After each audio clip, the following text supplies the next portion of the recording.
Testing. I'm testing. I'm testing. I'm testing. Okay, guys. Holy cannoli. I've been seeing people doing this, so I'm gonna do it because I don't like putting this on my shirt. All right, I know I'm wearing the exact same shirt I was wearing in my last video, but I am wearing different pants. So it's a different video. I have no idea what to say. My life has been incredibly fucked up for the past couple of months, but now it's getting better. Give you a brief synopsis. I won't go into anything crazy, but one of my friend groups, I guess, exploded because of some very tragic things that occurred.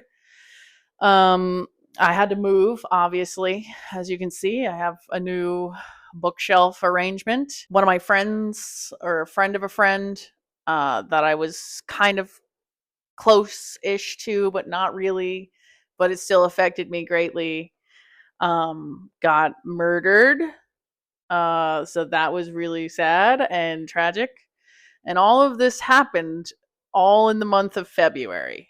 Um, so I had to process it. And I also didn't really have a job, but now I have I have three jobs. So we're winning. So that's my life update. I got a new skincare routine. Can you tell? I look kind of cute.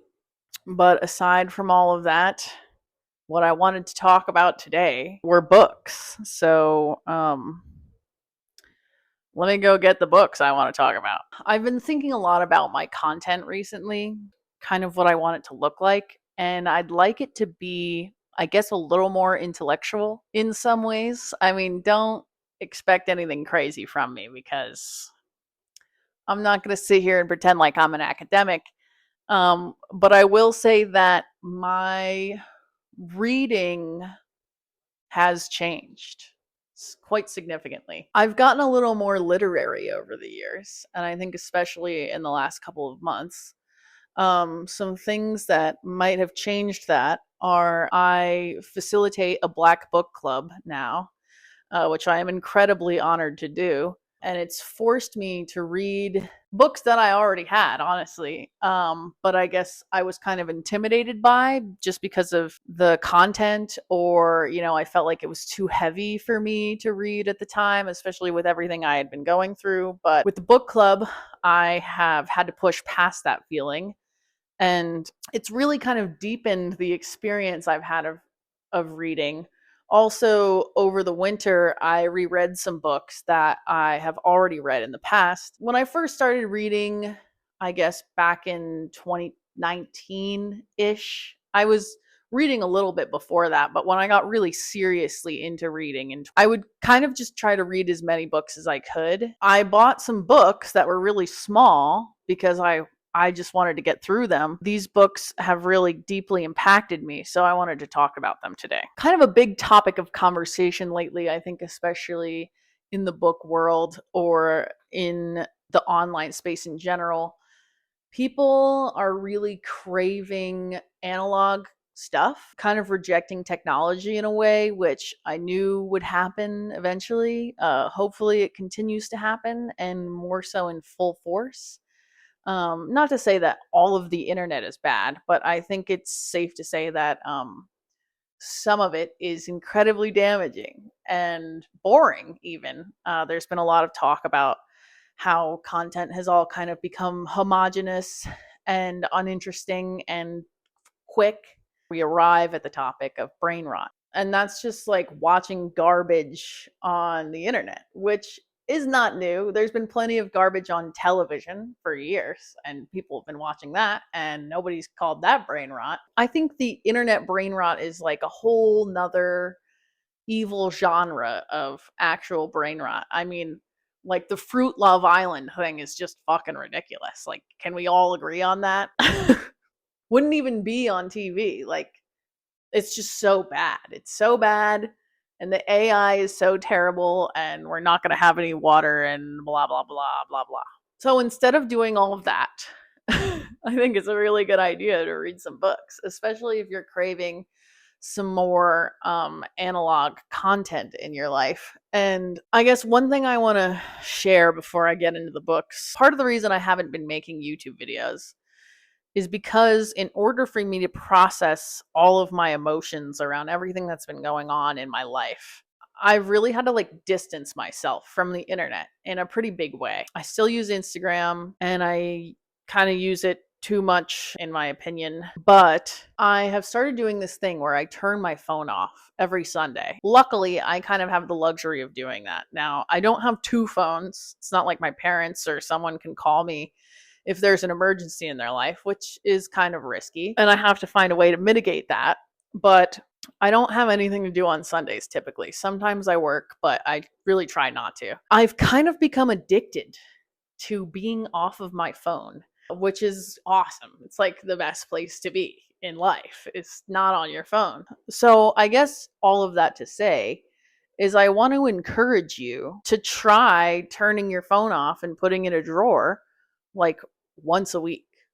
It will change the way that you use your phone. And I think the phone is the most dangerous thing. Like watching YouTube on the TV or on my laptop is just a totally different experience than consuming any kind of content on my phone. Even though I'm putting this on the internet, I encourage you to not use the internet for at least one day out of the week. And it will change not only how you use your phone, but also how you experience life. I really enjoy not even listening to music on Sundays, except sometimes I'll throw a CD on in the car if I'm driving for a long time, but I also try not even to do that. Just kind of enjoying the sound of silence and the birds outside, and it's really nice. So, with all of that said, let's get into the books. First, I want to talk about the book that inspired me to make this video in the first place. Like I said, when I first started reading, it was really important to me to reach a certain count, I guess, of the books that I read that year. Now, less so. Do I still think it's like a point of pride for me? Like, yeah, to be like, oh, yeah, I read 50 books this year. Yeah, I mean, that's pretty cool. But I am more impressed now by the quality of my reading experience than the quantity of the books that I read. I can read things and remember exactly what happened in the book, and I can also comprehend what's going on in the book better than ever. I will say, like, some things take multiple reads. Like, I will probably read Beloved by Toni Morrison again because her prose is very specific to her. It's like nothing I've ever read before. And it was very difficult for me to consume, especially with how heavy the content was. But I digress. So I bought this book in 2019, I think, with the intention of just ripping through it and getting it on my read list. But I reread it again this past winter. Man, there is so much in this book that I missed the first time I read it, especially not being an experienced reader. And my reading comprehension skills have really just increased tenfold. The premise of this book, there's a reverend in this book, or a preacher, and he really thinks he's all that. He's high and mighty. But it turns out he's doing some pretty dastardly things. And there's a blue fox in this novel that the preacher is hunting. And the way that he hunts it is almost like sexual. It's like masturbatory. He wants the fox so bad that he almost becomes more animalistic in order to obtain the fox. And it feels sinful. Like, it feels disgusting to read. Like, you're really not rooting for this character. And there's a subplot that's going on that's kind of almost the A plot rather than the B plot. This naturalist or a taxidermist finds this woman in a ship, and she's like chained up. She's been used by the crew, and she's pregnant, and she's also mentally handicapped. The naturalist feels terrible for her situation, and the people in the village, which is kind of run by the church, put her basically in prison to await like maybe a death sentence because she kills her baby or something happens to her baby. I'm not really sure. Obviously, she didn't want it. Even though she's not neurotypical, I think she can make that call herself, but she didn't get the chance to do that. Naturalist feels bad for her and takes her in and cares for her. And meanwhile, there's this whole other thing going on with the Reverend and the fox, and it's kind of, I guess, a euphemism for the church versus the natural world.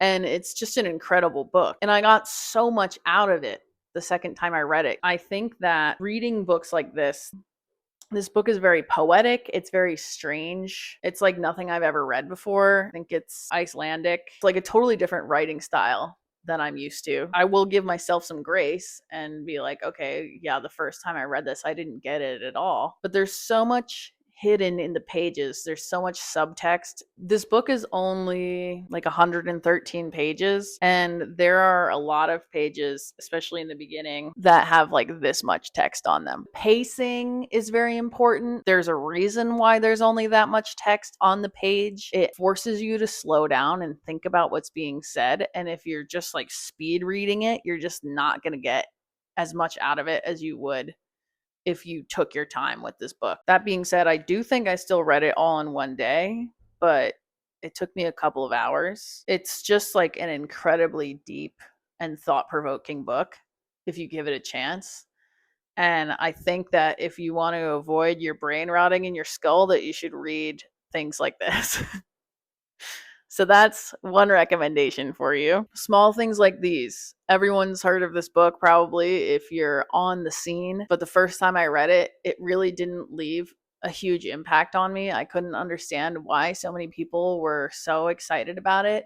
But upon my second reading, I realized just how tender it is. The main character in this book kind of goes against everything that's socially normal and even stands up against the power of the church, even though the church has a lot of control over people's reputation. It's clear that there could be some really big repercussions for the choices that the main character makes, but he does them anyway. And also, you just kind of get to see the kindness and generosity in this man and how he is really fed up with the way things are supposed to be. He makes decisions in this book that are not about money, are not about power, and are instead about putting humanity first, including his own, and caring for young women as if they were his own daughters. And again, a book with a lot of subtext. Like, you might not get it the first time you read it, but if you sit on it for a while and read it again, you're gonna get it. This book is just like a warm hug. It would be a good one if you wanted to create your own curriculum, make a little book report about it. I created a book report for myself for both of these and filled it out, and it was very helpful with my reading comprehension. I actually like figured out more things than I would have if I had just read it and then sat on it. So highly recommend doing that with these two books. Okay, this is another one. It's a little more spiritual. It's called The Island by Gary Paulson.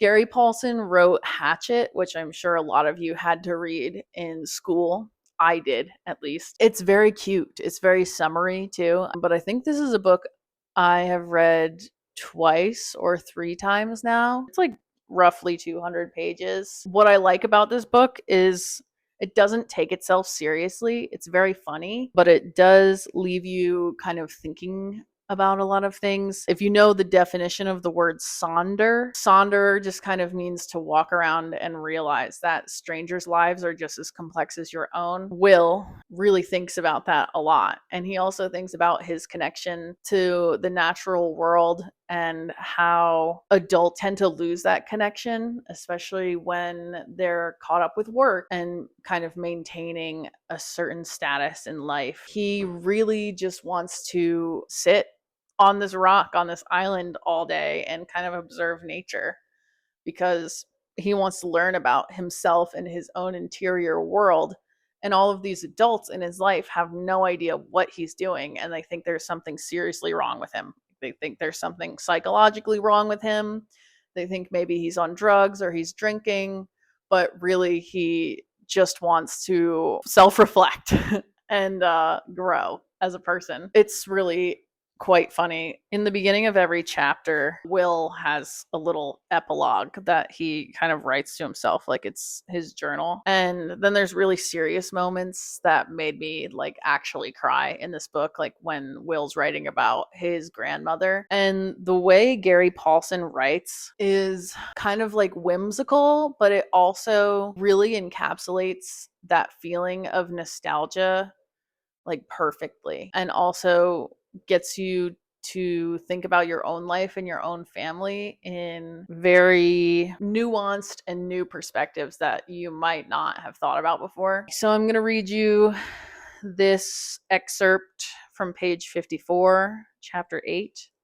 And this is just a little thing that Will probably wrote to himself. I never really understood the whole idea of serenity or peace until I saw this guy in a gas station. I was getting some air in my bike tire, and he pulled up to get some gas in a van. When he got out to work the pump, a small dog jumped out of the van and trotted away. Cute little dog. So the guy stopped pumping gas and called, really soft, for the dog to come and get back in the van. But the dog didn't come. The guy called a little harder, kind of walking just in the back of the dog, and it still wouldn't come. So he called a little harder and then a little harder, and pretty soon he was screaming and swearing and chasing this little dog all over the gas station. Insane with rage, a wild animal almost frothing at the mouth. And when he was just about to go completely into a state of crackers, the dog looked at him, wagged his tail, and jumped up into the van and sat on the seat while the guy went back and finished pumping gas. I figured that dog had serenity. So there's just like little moments like that in the book that are really just kind of sweet.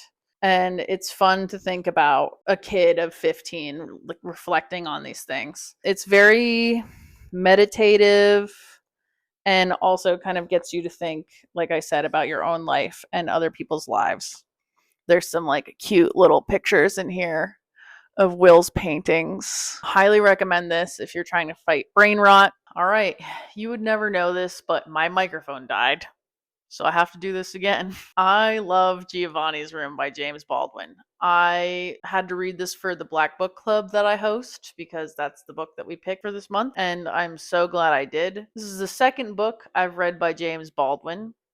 The first book I read by him, I did on audio, and it was Go Tell It to the Mountain. I think there is something to be said for physically reading a book versus listening to it. Sometimes listening to a book, it really doesn't hit the same as when you're reading it. James Baldwin's writing is absolutely incredible. Finished reading it on Sunday, and I was like beside myself. I couldn't figure out what I wanted to do after I read this book, so I just started reading it again, and I'm on page 70 now.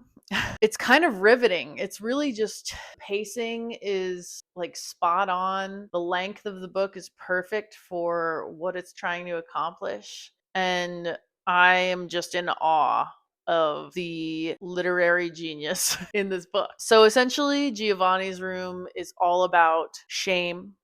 It really explores shame. That's kind of the whole point of the book. The main character in this book, his name is David. He's kind of like beside himself because he's gay.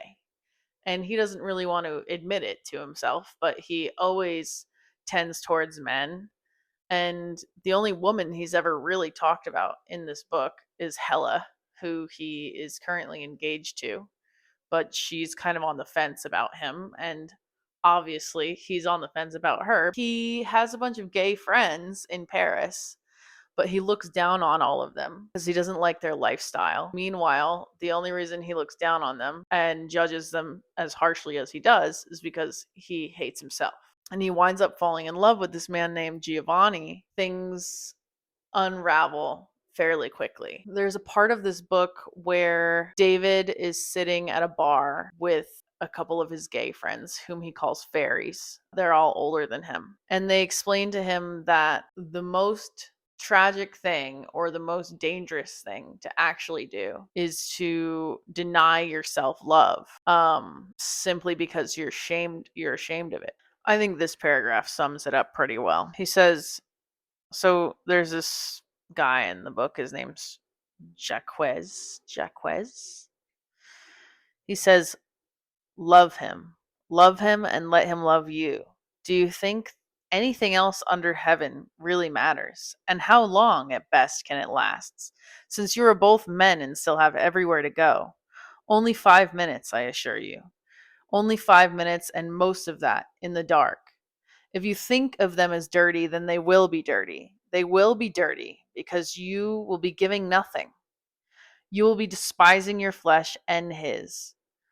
But you can make your time together anything but dirty. You can give each other something which will make both of you better forever if you will not be ashamed. If you will only not play it safe. You play it safe long enough, and you'll end up trapped in your own dirty body forever and forever, like me. He finished his cognac, ringing his glass slightly on the bar to attract the attention of the bartender. So I think that perfectly sums up this book. Without ruining all of the twists and turns and surprises. It's very good at exploring shame around sexuality, and I think that's something that a lot of queer people can relate to. And, not necessarily queer people, but maybe people who grew up really religious, or women in general. But I think a lot of people can relate to it, and I found it to be quite thrilling. There's a little bit of a mystery in it that you wind up exploring. It's just riveting. It's just an incredible book, and I don't remember what I said about it before, but I bet you it was something along those lines. I think if you were going to read any book out of all of these books, it should be that one. That is by far the best book in this group of books that I'm recommending. I definitely recommend you read all of these books. All of them are really short. They're super manageable. You can pick them up pretty much anywhere because they're all pretty popular, except maybe the Blue Fox. Thumbnail. I think that you should add these to your reading list. And if you only read 4 books this year, I think these should be the books that you read. And I think that you should read them all more than once. So if you want to fight brain rot, it's easy. I just spelled it out for you. Analog books, phone off one day out of the week, short reads that are still very impactful and will make you think. All right. Thanks for tuning in. Au revoir. Arrivederci. Guten Nacht. Guten Tag. I'll catch you on the flip side. Don't forget to like and subscribe, brothers and sisters, my siblings. Peace.